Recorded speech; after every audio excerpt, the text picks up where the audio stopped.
తెలంగాణ రాష్ట్ర ప్రభుత్వం మొన్నటి రోజున చేసిన రైతు రుణమాఫీ పట్ల రైతులు హర్షం వ్యక్తం చేస్తున్నారు. శనివారం ప్రభుత్వ విప్ వేములవాడ శాసనసభ్యులు ఆది శ్రీనివాస్ చందుర్తి మండలం కిష్టంపేట గ్రామంలోని రైతులతో సరదాగా ముచ్చటించారు.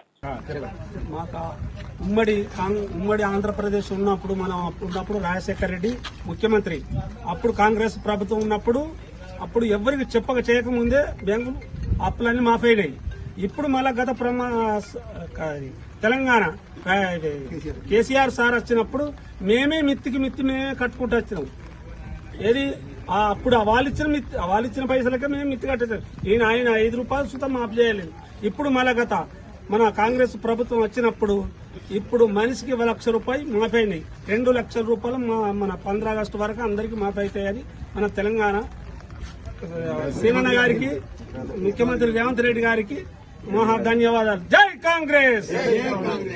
కడుపులో నుంచి వస్తుంది, ఎక్కడికి వెళ్ళినా మీరు ఊహించిన దానిని అంటే మీరు రైతు రుణమాఫీ ఎన్నికల కొరకు ఇచ్చిండ్రు అనేటువంటి ఆలోచన ఉంది, కానీ నిజంగానే ఊహించలేమని చెప్పండి. 30 కోట్లు కదా.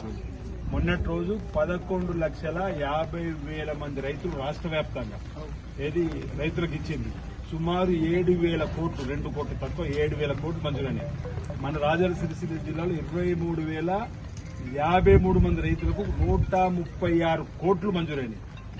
మన నియోజకవర్గంలో 11,000 పైచిలుకు రైతులకు 63 కోట్లు చిల్లర. అంటే ప్రతి గ్రామంలో ఉన్నటువంటి 1 లక్ష రూపాయల రైతుకు అక్కడక్కడ మాది వస్తలే చెప్పిన కొంత రైతులు చెప్తున్నారట, వారికి కూడా ఇస్తాం. మీరు ఎవరు కూడా ఆందోళన చెందవలసిన అవసరం లేదు. ఈరోజు రేషన్ కార్డు అన్నారు, నాకు రేషన్ కార్డు లేక రాకపోతే రాత్రులే కాదు.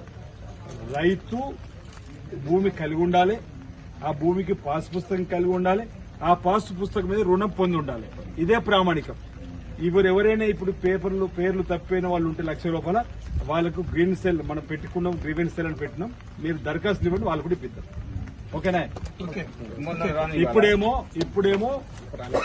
0 నుంచి 1 లక్ష రూపాయల లోపల ఉన్న వారికి అంటే 1 రూపాయి నుంచి 1 లక్ష రూపాయల రుణం మాఫైంది. ఇప్పుడు రేపు 31 తారీఖు లోపల 1 లక్ష రూపాయల నుంచి 1,50,000 మాఫ్ అవుతుంది. తర్వాత ఆగస్టులో 1,51,000 రూపాయల నుంచి 2 లక్షల వరకు మాఫ్ అవుతుంది. అర్థమైంది కదా?